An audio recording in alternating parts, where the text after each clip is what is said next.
Righto guys, for today, my first reaction video, we are gonna watch could Chinese Navy and Air Force defeat Australia's?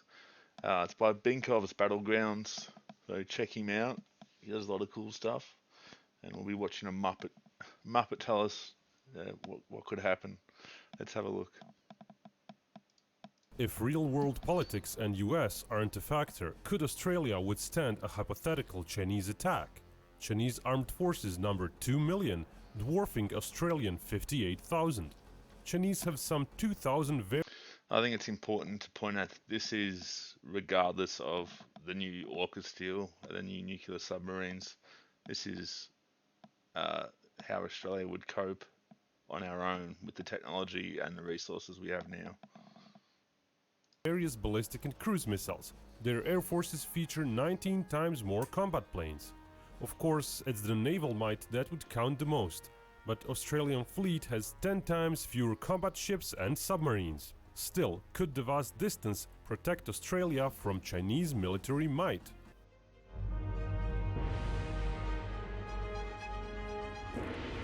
While this video talks of a modern conflict, you can check out what both sides had in World War II, courtesy of War Thunder, a free military vehicle combat online game, sponsoring this video.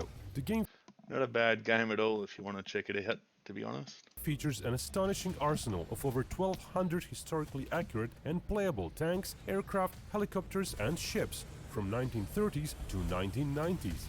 The September update to the game offers China as a playable nation. Not only are the World War II vehicles available, but Cold War machines which China still uses today can also be played, like the J-7 fighter or Type 69 tank. You can try out various Australian systems, such as the Boomerang fighter or Leander class cruiser. The game is free to play. It is also cross-platform between PC, PS4 and Xbox One. So check out War Thunder, I like it a lot, and the sponsor is offering a premium tank, aircraft or ship and 3 days of premium account time if you register via the link in the description below. So give the game a try! But let us get back to the Chinese invasion. With technological advances of the recent decades, China has overtaken the Aussie forces in number of high-tech systems as well. Yet, even with all that military might, the Chinese first have to bring their forces to Australia in order to attack it. First order of business would be to ensure the Chinese invasion fleet actually gets to Australia alive. Chinese have a problem there. If they're to just go down the straightest route, their fleet, vast as it may be, would get intercepted by Australian aircraft. Even though on paper... Just have to point out there, you can see the difference of quality. I mean, 24 J-15 jets that are classed as capable compared to 15 F-35 that are excellent, 24 F-18Fs, very good, 11 F-18Gs, very good, and 55 of the F-18A, which is capable, the same as the jets. Obviously they have a lot more and a carrier, but we can launch from land, they can't.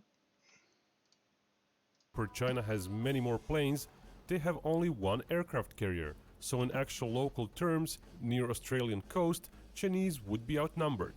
Granted, a second Chinese carrier is very close to being commissioned, but even if that happens within a month, the crew isn't ready and trained, and there's been no indication that...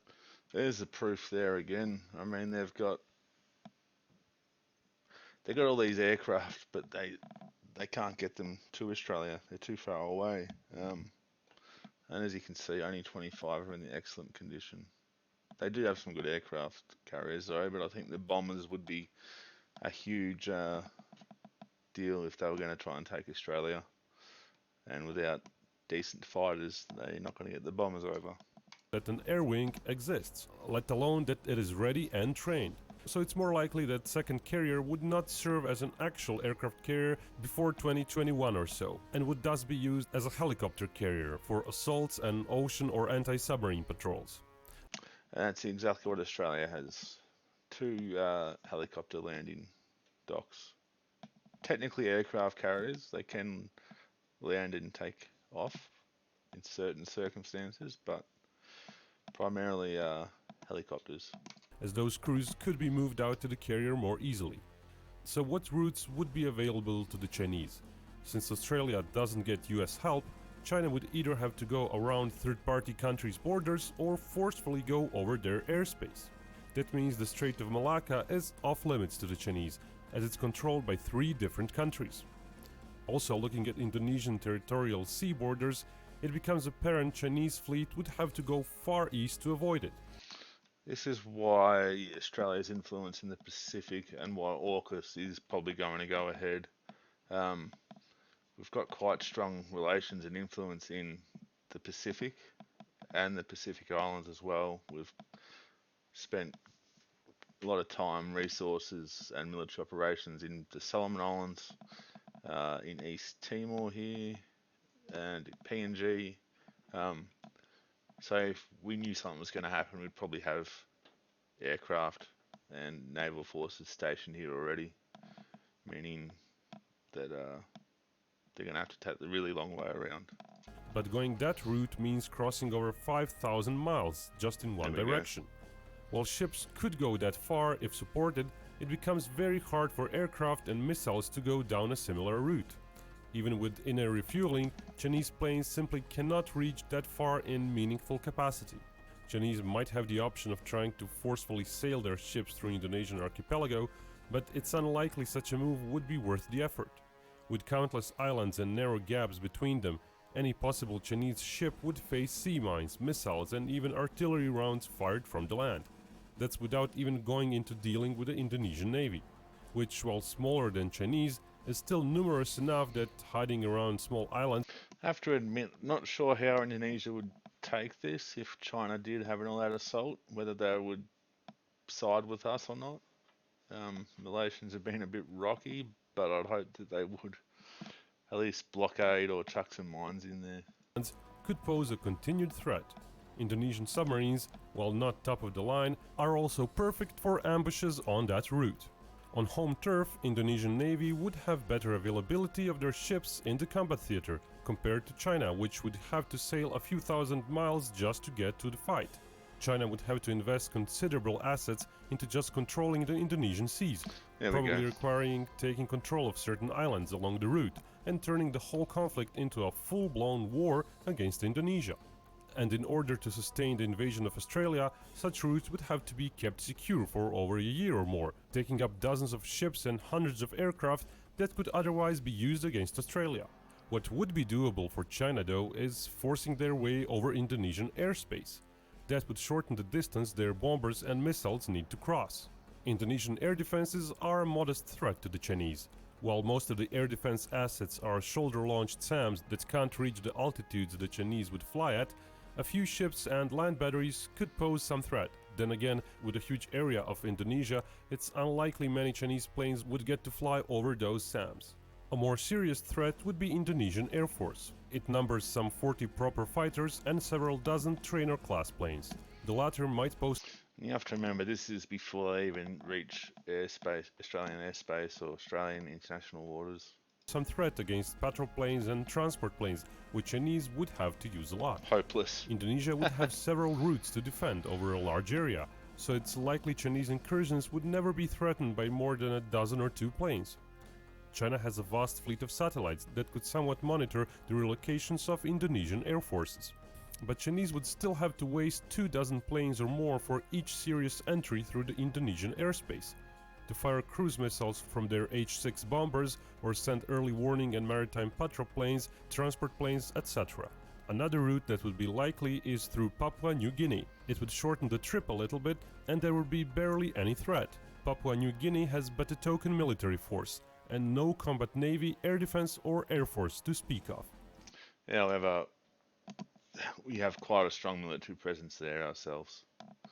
So you can see just how wide they would have to go to avoid Australia's sphere of influence. But what is even needed to perform an invasion on Australian mainland? China couldn't afford a heavily opposed landing. Even with all the landing fleet China has, the numbers would be but a fraction of what Australia could respond with. Transport by air would be hard to do, as current Chinese transport planes lack in-air refueling option. Only larger Illusions and Y-20s could help with paradrops. But going over Indonesia with precious paratroopers would first require weeks of hunting down Indonesian air forces to minimize the risk of interception. and still a sizable fighter escort with every overflight. Flights would not go I know this is meant to be without Australian help, but at the same time, we have about, I think, 3,000 or 4,000 Marines as well, sitting right about here, with air defence. Not to mention Pine Gap in the middle. We have no satellites ourselves, but we have access to satellites from the US. unnoticed. Australia has several early warning over-the-horizon radars. While they can't identify contacts, they would surely pick up large formations of planes or ships. They're also sufficiently far away from Australian coastline that most of them are safe from missile strikes. China currently lacks submarine-launched long-range cruise missiles, but does have a dozen or so ships which may be carrying several useful missiles per ship. What China would likely do is use vehicle launchers set up on various ships, possibly commercial ones. Both US That's pretty interesting. That's a good get around. And I suppose at the moment, Australia doesn't really have too much of a submarine force to stop this from happening. That's interesting to think that they would chuck artillery on ships and use that as a gunship? US and China train for similar concepts, and Chinese could reach quite a bit into Australia from such ships. Still, those ships themselves would be under some threat, and even if a few hundred missiles are fired, with all the other important targets, number of missiles hitting the radars may not be enough to repeatedly inflict damage to the radar network. Or the horizon. Sorry for stopping again, but keep in mind by this stage we would probably have anti-air and anti-naval assets on these islands, not to mention New Zealand as well, would pose somewhat of a threat. Radars are huge sites, each covering hundreds of meters, so replacing damaged components would not be out of the question. Australia would rely on other assets as well, primarily aerial sensors, tasked with trying to track those incoming Chinese fleets and provide enough warning. If China goes over Indonesia, route might be open for Australian cruise missile strikes on those Chinese South China Sea island bases. In-air refueled F-18s could thus keep those bases harassed for several days or weeks. Chinese have very long-ranged air-launched cruise missiles, but those come with their own issues. Only H-6K bombers can carry them. Most of them have barely the range to use them on northern edges of Australia. There is a very small number of H-6 bombers in active service that can receive fuel in air, so Chinese could not perform a rain of missiles on multitude of targets at. Plus they need protection, don't forget. So while this bomber can reach that far, most fighters probably can't. That's going to be a sitting duck. Once. Blocking most of Australian air bases and converted airports simultaneously would not really work. Most Chinese conventional ballistic missiles lack range to reach Australia. Only DF-26 reaches some of Australia, and even that requires launches from the contested Chinese islands in the South China Sea. All of their longer-range models are strategic missiles with nuke warheads only, and nuclear weapons are outside the scope of this video. China could try to repeat the trick with loading the missile launcher vehicles on ships and getting a bit closer. China would also very much go for all the distant Australian islands, as those can act as aircraft bases. That's exactly what I just said, but I highly doubt that if China was to invade or have a crack at Australia, they would use nuclear weapons. They're here for the resources. They don't want to blow them up and radiate them. Means to get more fighter planes than Australia in the region. And once that happens, Chinese Navy might slowly inch towards Australian coast. That's true. While there are many islands out there, 3 are particularly interesting, as they are far away from Australia, so Aussies would need a lot of resources to protect them, yet they offer favorable landscape and existing infrastructure. Chinese would likely try a two-pronged approach. Coco and Christmas Islands might see ballistic missile strikes and limited cruise missile strikes, coupled with strikes by short-range land attack missiles from nuclear submarines. Going all around Australia with slow conventional subs that hold limited supplies is a no-go. Yet Chinese nuclear-fueled subs could sail at great speed and with roughly 90 days of endurance could be very useful around those islands. Chinese nuke sub-fleet isn't large, but compared to... So I have to mention again, the video is without US help. But once we get these nuclear submarines, that's going to severely hamper their effect to do this. You can see 1980s tech to 2000s. Ours will obviously be newer. I mean, it's still a good 10 to 15 years away before they're in the sea, but yeah. To Australian assets, it might be a serious factor.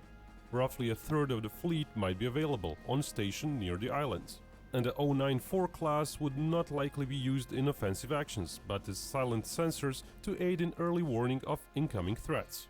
Australia would have to divide their assets to two very distant war theaters, and also keep some for protection of northern mainland, as well as to keep Chinese from going for Tasmania. China going for Norfolk Island in particular means most of Australian Navy would need to go there as well, if there's a chance of stopping the Chinese. Australians could keep the planes on the outer islands and risk getting them destroyed or trapped on the ground by missile strikes. Or they could send them from the mainland, but in that case only a small number of planes could be on station, negating Australian numerical advantage. Australian air tanker fleet Okay, so that blows my theory out of the water. is fairly modest. Two-thirds of it might hope to offload fuel for some 50 or so planes, and planes without refueling would not have the persistence for fighter patrol, but they may be used for strikes on maritime threats. Chinese force going for Cocos and Christmas Islands would have it equally hard. They would face some losses from Indonesia, including tankers which would have to refuel planes over Indonesian territory. Chinese air tanker fleet is fairly small, and supporting the fighters going for Western Islands, most jets would need to receive fuel twice, so they're likely to allow for strike packages of a few dozen. That's pretty crazy, the fact you'd think that China would try and get some more refueling aircraft in the air, especially since they're trying to expand globally. It doesn't really make sense. Planes at a time. Even then, their persistence over the islands would be short. It would be comparable to Australian planes sent from the mainland, or much less if Aussies risk and base their planes on Western Islands. Aussie Super Hornets could likely more than hold their own against any Chinese plane, short of the stealthy J-20s. F-35s are even better, but there are very few of them. Australian fleet capable of air defense is not numerous. Two newest destroyers offer long-range protection, and 9 more frigates offer limited area protection. Australia would We've got 2 of these, sorry, not just one. And soon to have a lot more of these. I think, to be honest, we've got 6, but we've only got 4 in the ocean at once, something like that. also rely on its fleet of anti-submarine helicopters, operated from those islands or even from flat tops if needed, in addition to potent Orion and Poseidon ASW planes. Still, those fleets would be divided between a few theaters. That being said, 10 such aircraft and helicopters patrolling the seas would make the life of Chinese nuke subs very complicated, negating much of their edge. Still, the Chinese would be coming in numbers, and Australian planes and ships would slowly get attrited, so the outer islands would surely see invasion attempts. Tune in to our next week's video to see how would the invasion of those islands and possibly Australia proper go for the Chinese.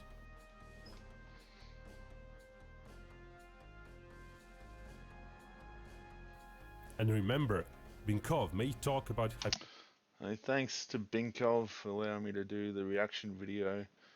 I think it's important to remember that while the video said without US help, it's pretty much very, very unlikely we're going to be without US or UK or Allied help. And the fact that the videos outline that Australia could probably defend for some time by ourselves is a pretty clear indication that it'd be very hard for the Chinese to get relatively close to Australia, especially with the American fleet. And, you know, we've got New Zealand down there as well, which I'm sure the UK or the US would base some planes as well. Hope the video was alright. It's my first reaction video. Probably do a few more. I might do this next. Could Chinese military conquer Australia? But yeah, thank you, and hope you enjoy.